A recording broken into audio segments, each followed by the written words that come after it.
concetto di una società in cui tutti, o perlomeno un gran numero di persone, se non la maggioranza, hanno dei superpoteri non è certo una novità nel panorama della cultura pop. Molto seguito nel mondo dei fumetti giapponesi moderni è My Hero Academia, manga ad ambientazione scolastica realizzato da Koei Horikoshi, il quale, pur non particolarmente originale nella sua strutturazione, è assurto a una grande popolarità anche per via dello sviluppo intrigante dello spunto di partenza, dei personaggi e del proprio world building. Prima di esso, sempre a tema scolastico, vi è stato poi Sky High, Scuola di Superpoteri, film americano del 2005 che aveva come protagonisti ragazzini super instradati in una scuola adibita al miglioramento nell'utilizzo delle loro capacità. Nel mondo internazionale delle produzioni web spicca invece Unordinary, serie a fumetti pubblicata sulla piattaforma Webtoon, che presenta una società altamente classista in cui le gerarchie delineate dal livello raggiunto con i propri superpoteri significano tutto,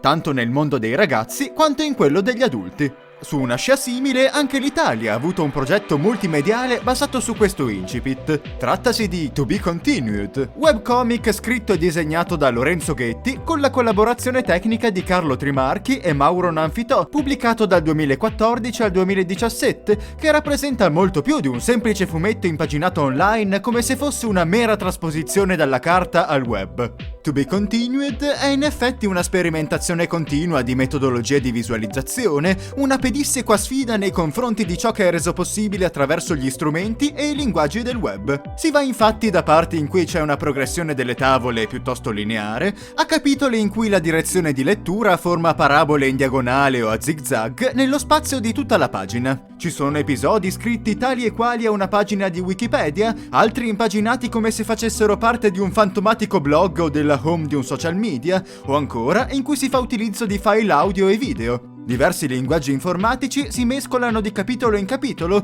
contribuendo a rendere la lettura mai noiosa e ad alzare la curiosità su quali saranno i prossimi espedienti che verranno sfruttati. Per quanto sia la caratteristica che risalta a una prima occhiata, però, la struttura formale del progetto non è certamente l'unica cosa che emerge di esso. Un fumetto ben disegnato, con idee innovative sul piano della composizione, potrà forse lasciare il segno anche solo per questi fattori, ma è soprattutto quando è corredato da una buona storia o tematiche interessanti, che supera davvero l'esame del tempo. Dunque, di che cosa parla esattamente To Be Continued? Seguendo il trend del genere, i protagonisti sono dei giovani, sebbene di un pizzico più grandi rispetto a quella che è l'età media dei protagonisti di questo tipo di opere, i quali sono generalmente in periodo scolare. Nel mondo di To Be Continued, i primi superuomini apparvero intorno agli anni 50-60, dando vita a scenari non dissimili da quelli che sono da noi iperconosciuti tramite i fumetti di case editrici come Marvel e DC. Continue lotte tra il bene e il male, tra supereroi e supercattivi per il destino del pianeta o semplicemente del vicinato. Nella modernità però questi tempi sono oramai lontani, la supercriminalità è stata apparentemente debellata, il mondo è in pace e pare che non ci sia più nulla di davvero importante da fare per i superumani contemporanei, i quali tra l'altro stanno diventando sempre più deboli generazione dopo generazione,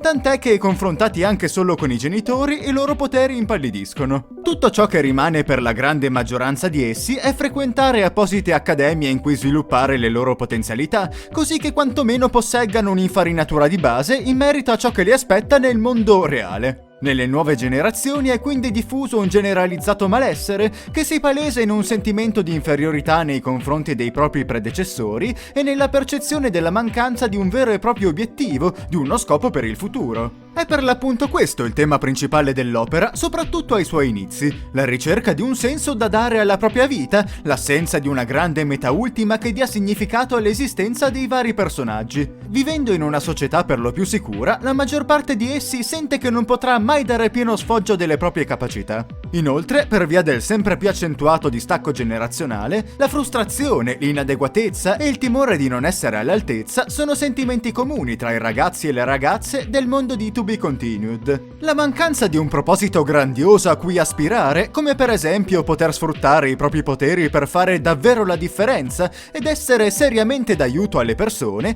ha portato molti giovani a crearsi un mondo tutto loro, fatto di apparenze e superficialità. Una sorta di teatrino in cui cui, recitando copioni preimpostati, gruppi di cosiddetti supereroi compiono mirabolanti imprese a solo beneficio delle telecamere, di volta in volta fingendo scontri, rivalità, alleanze, tradimenti, il tutto rigorosamente documentato anche per mezzo dei loro profili social, gestiti senza un minimo di spontaneità ma per puro desiderio di popolarità. Insomma, un misto tra il concetto del wrestling, intrattenimento basato su eventi pianificati e predeterminati, e l'ambiente degli influencer online. Sono tutte tematiche assai attuali, rielaborate certamente in salsa fantastica, che però affondano le radici in effettive situazioni del mondo reale. Capita per l'appunto che molti giovani si sentano impotenti di fronte a una società che li sovrasta e in cui percepiscono di non avere tutte le opportunità delle generazioni precedenti, chiudendosi alle volte in una mentalità di autocommiserazione e rassegnazione. Essendo l'autore anch'egli un millennial, è probabile che vi sia un fondo autobiografico nell'opera,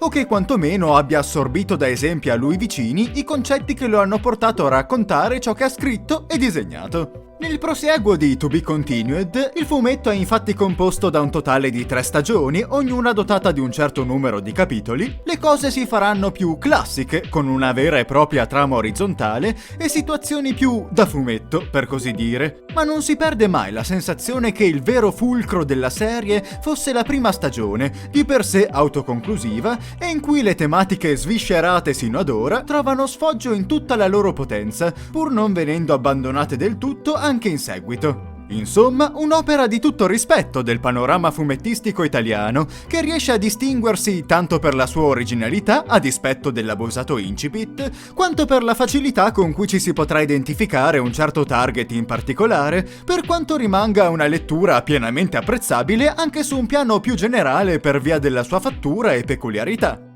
E con questo direi che abbiamo concluso la recensione. Nel caso foste interessati a leggere To Be Continued, in descrizione metterò un link al sito web dell'autore. Lì potete trovare anche altri progetti sempre collegati a quell'universo supereroistico, come Millennials Born to Be Heroes.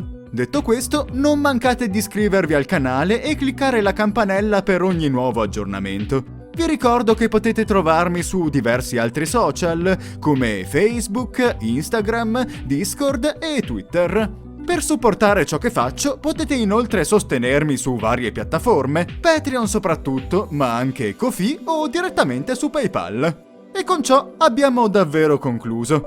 Alla prossima, gente!